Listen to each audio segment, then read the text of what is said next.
Hello everyone, here's another review video. This time we will focus on China for the AP Comparative Government and Politics exam. So let us begin. If I can get this screen to move. There we go. Okay, so the pictures for today. There's a little map of China, which obviously is not a little country. And there is a president, Xi Jinping.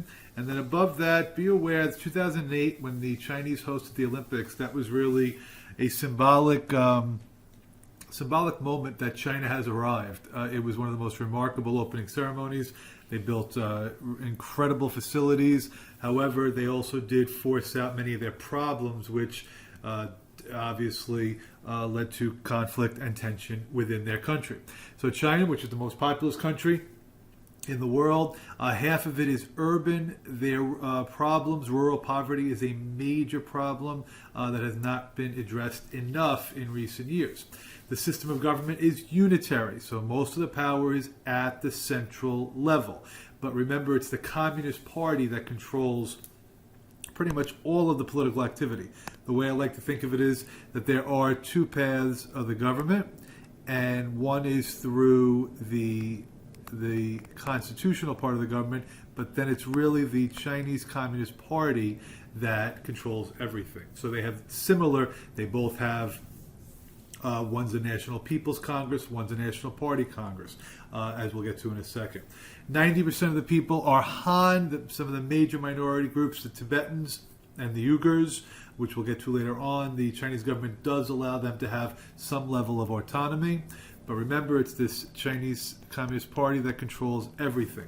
The concept of democratic centralism is supposed to be that if you're a member of the Communist Party, you talk to the people, find out what their needs are, and then you try to communicate those requests to the leaders of the Communist Party. Whether that happens is up for debate. So now there are two people who are at the top. One is the president, Xi Jinping, and he is the head of state. He is not elected by the people. He's elected by the National People's Congress.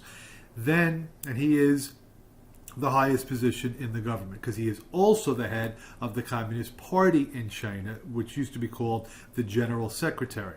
So this Politburo Standing Committee is really where everything of importance takes place. So he does get his authority from the Constitution, but it's really as a leader of the Communist Party. Now, you could call Li Keqiang either a prime minister or now they refer to him as a premier. He is the head of government, but he's nominated by the president.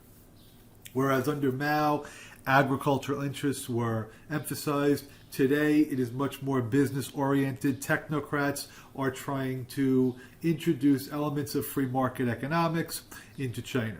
But their constitution really does, and this is the best way to explain it, does fuse together the Communist Party with the powers that are in the Constitution. All right, next, the legislature of China. There is a National People's Congress with about 3,000 delegates. They meet once a year to discuss various laws that could be introduced.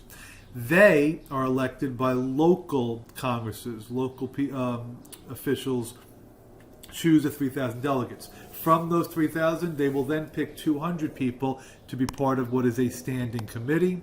And then from those, they will have an even smaller group called the Politburo of the Standing Committee. That is where most of the most of the power will rest. As far as the judiciary, in China, they do have the Supreme People's Court that will oversee all of the other levels, lower courts in China. But really, it's going to be very, very difficult for laws to be overturned. I would say near impossible. And you've heard the phrase, it's not what you know, but who you know. Well, that is referred to as Guangxi in China. It really is important for you to know somebody in the Communist Party if you would like to rise up in the ranks. They do have political parties in China, but none of them have any power, and there's no interest groups. You're not going to see any lobbying or anything like that take place in China. Good. Next, the media. Everything is owned by the government. The government controls all forms of media. They even hire people to make sure that the internet is being monitored so there are no problems. Of course, people do try to get around it with their own VPNs, virtual private networks. I'm not sure if that's the same thing that Hillary Clinton did. But the tight controls of the media are going to make it very difficult for people to protest against the government. Of course, there are going to be people. There is some form of like a Twitter system that dissidents are using, but I'm not sure how successful they are being. Civil society, basically nothing exists that the Communist Party does not control. Sometimes they will provide businesses with some exemptions on getting away from the Communist Party, but that's going to be rare. And they also try to get young people into the Communist Party, try to recruit people who are seen as possible future leaders, but it is a very demanding application process. It takes about 3 years. You need somebody to not only just recommend you, but vouch for you, that you would be a good member. All right. Now, back to that group I told you about, the Tibetans and the Uyghurs. The government has provided them with some freedoms that other citizens may not have. They do allow those people to speak their own languages. They were exempt from the one-child policy when that was in existence, and they're allowed to have their own curriculums in schools. Why do they do this? Really to prevent any armed rebellions. They're trying to reduce conflict as much as possible, and they would like to improve their global image. China today is very much trying to increase its economic power throughout the world, and this would be a way to increase its legitimacy. There are these special economic zones that I think were around in like the 1980s, and these are areas where they did allow for free market economics to take place. Now, how does the communist leadership of today compare with when it was under Mao? Under Mao, there was very low level of education for the party leaders, much more focused on agriculture and the pure ideological tenets of communism, much more revolutionary. Today, the leaders are well-educated, university-trained. They are technocrats who are more pragmatic. They don't just subscribe to pure communism, and they're much more business-oriented. So China is trying to implement some free market policies into its system.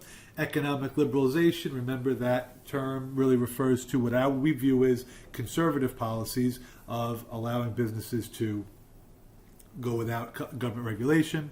So China is fully embracing globalization, and as you know, that's an issue that Donald Trump is bringing up in the election. There's really no electoral competition in China.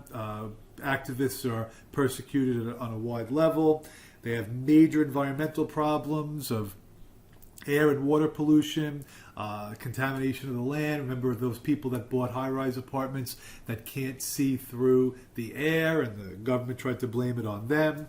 So even with all the increase in the population, the number of cars is creating a problem. China has tried on a slow level to introduce some green technology, but not to any significant impact. And last, they're in the countryside, in the agricultural areas, in order to try to prevent problems, they are creating what are called new socialist countrysides. So they're trying to address some of the issues that are plaguing the rural, poor parts of the area.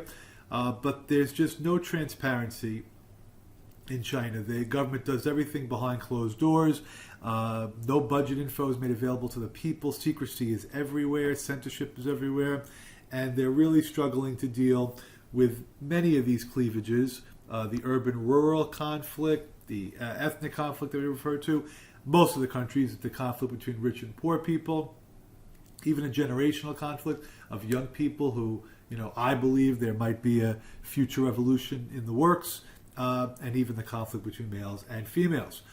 I hope that helped everybody, and I will see you soon.